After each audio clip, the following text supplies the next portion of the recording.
In today's video, I'm going to teach you how to use Google Workspace. Whether you're setting up your Google Workspace for the first time or just need a refresher on navigating the admin console, I'll guide you through each essential step.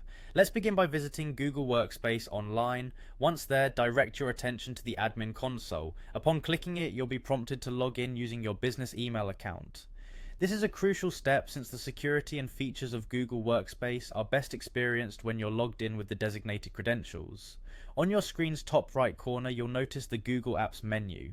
Go ahead and click on it to reveal a variety of applications you can manage. Look for the admin icon, which plays a pivotal role as your control center. Clicking on it will direct you to numerous administrative functions. Selecting Home will take you to a page filled with quick links, providing efficient access to tools you'll frequently use. Moving on, the Users section deserves your attention. Here you can manage all accounts associated with your workspace, effectively controlling who has access and what level of access they possess. This area is invaluable when configuring and maintaining user profiles, ensuring everyone on your team is accounted for. If organization is what you're after, the directory is your friend. This is the hub where you can organize your users, target specific audiences, and manage organizational structures. It's your go-to for keeping everything neatly arranged. Now let's address device management. By navigating to the Devices section, you have the authority to grant or block device access, giving you control over what devices connect with your organization. This is a key feature for maintaining the security of your data. Speaking of security, it's imperative to touch on the Security option. Click on it to manage overall security settings and implement measures to protect your workspace's data integrity.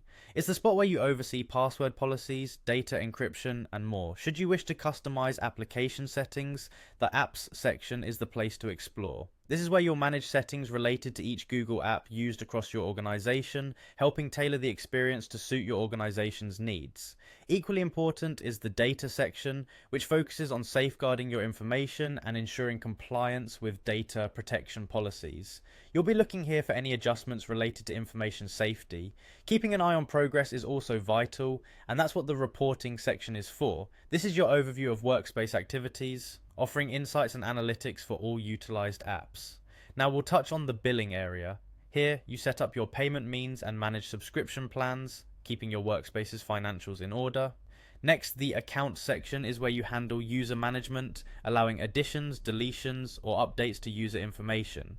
It's the foundation of maintaining an efficient workspace. Make sure you visit the Rules section to set specific guidelines or exceptions, ensuring your workspace operations run smoothly without any hiccups. And lastly, the Storage area acts as your data hub, where controlling file storage and access is conducted to ensure all digital assets are well managed. And that wraps up our guide to using Google Workspace. By following these steps and taking advantage of the tools available, you'll have full command over your workspace, ensuring your operations are well organized, secure, and efficient. Thank you for joining me today, and I hope this tutorial helps streamline your Google Workspace experience.